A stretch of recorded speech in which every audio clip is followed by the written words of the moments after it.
Hey guys, welcome back to my channel. I hope you guys are having a great Sunday evening. Probably just finished watching the Brickyard 400. It's a pretty good one. It was a pretty good weekend for Connor Zellage. That kid is an absolute stud in the Xfinity series. And Bubba Wallace breaking the winless streak, beating Kyle Larson to get his third win of his career at Indianapolis. Cool to see him back in victory lane. But that's not what we're here to talk about in this video. I want to talk about what happened in the Xfinity race yesterday. Obviously, if you was watching the entire race, or probably saw it with under 10 laps to go, you saw that Austin Hill made an amazing save and then turns left and intentionally wrecked Eric Almirola. When I first saw it the moment it happened, I assumed that it was incidental. I didn't think it was anything intentional. I just assumed maybe Austin Hill didn't have any intent. I'll let him off the hook this time. But seeing the replay multiple times and watching his white gloves and inside the car, even when the interior is all black, I think it shows that he 100% intentionally wrecked Eric Almirola. Another thing that caught my attention when I was watching the replay is that Eric Almirola hit the wall where there was no safety barrier. He just hit a concrete wall. I'm not sure why there wasn't any safety barriers on that part of the track. But thankfully, Eric Almirola got out of the car under his own power. He was okay. Just remember that horrible wreck he had in the Cup Series a long time ago at Kansas, injuring his back and neck, and he was out of the car for a few races. It could have been worse, but thankfully it wasn't worse yesterday. And of course, Austin Hill, this isn't the first time he's wrecked someone. Cole Custer, he wrecked him last year under caution. I was surprised they didn't suspend him for that. He did get a fine and a points penalty, but not a suspension. And here's what Eric Almirola's team said about it. 100% a cheap shot, 100%. That was a dirty move, clearly retaliation.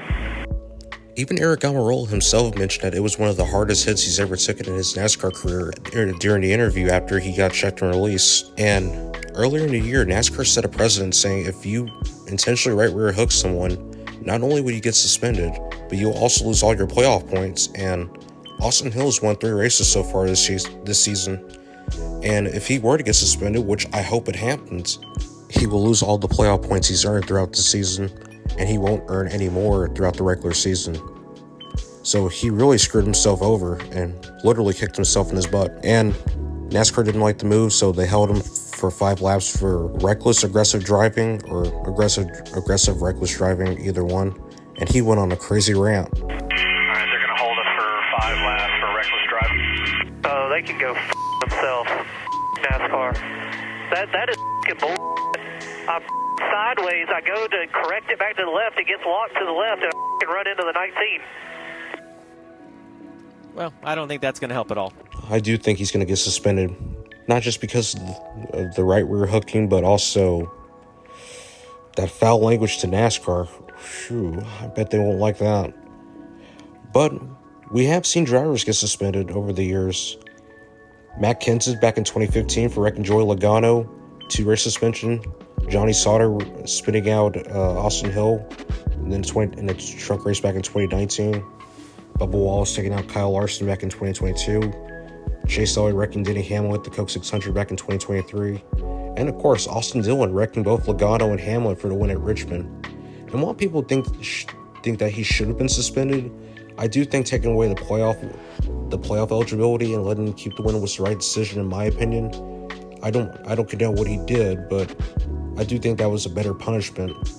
But at the end of the day, people are entitled to their own opinions. After the Xfinity race, Austin Hill didn't want to talk to the media, but his owner Richard Childress did, and he thinks that Austin Hill shouldn't be suspended. He even mentioned that whenever Cindric wrecked Ty Dillon back at COTA earlier in the year, he didn't get suspended, but he did get a points penalty and the fine. And while I understand both sides of the story on this, some people think Cindric should have been suspended, which I can definitely agree with. Others think maybe a points penalty and the fine was the right punishment. I mean, it happened on a road course. They were getting up to speed, which fair. I'll give you that. Still, what your driver did was stupid.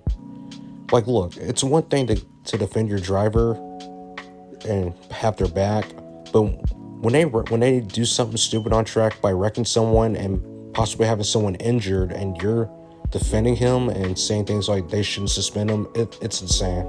I mean, RCR, they've been a dumpster fire these past few years. Their Xfinity program is decent. They have a solid program with Jesse Love and Austin Hill, but for the Cup side, it's been horrible. Austin Dillon hasn't done anything in the 3. While he has won some races, he's been horrible. As for Kyle Busch, I think they're holding it back. I still think Kyle Busch is an elite driver, and he still has what it takes to win a race, just like he did when he was at Joe Gibbs, but I think Richard Childress Racing is holding him back. And I do hope NASCAR makes the right decision and suspends Austin Hill, because there's no way that they're going to let this slide. And they need to make an example out of this. Considering what happened with Bubba Wallace and Chase Elliott a few years ago, we all knew that wasn't going to be the last time someone intentionally wrecked someone and gets suspended.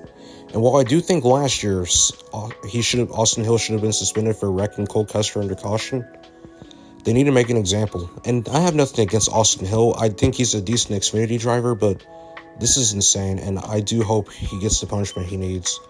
Some people mentioned that if he gets suspended, Kyle Busch could be behind the wheel of the 21 for Iowa. And hey, why not? But I do hope NASCAR does suspend Austin Hill, because if they don't, if they just give him a slap on the wrist, like a points penalty and a fine, they're gonna make themselves look bad, honestly. But that's all I have to say about this whole thing. Thank you guys for watching this video so much. If you're new to the channel, subscribe to the channel and turn on the notifications so you won't miss a single upload. I do appreciate you guys for hearing my voice. I mean, everyone else has an opinion on this, and they have the same opinion as I do. We'll see how it goes. We'll see if NASCAR makes the right decision, or if they make a stupid decision. Who knows? But until then, hope you guys have a great one. Hope you guys have a great evening, had a great weekend. And until then, see you next time. Peace out.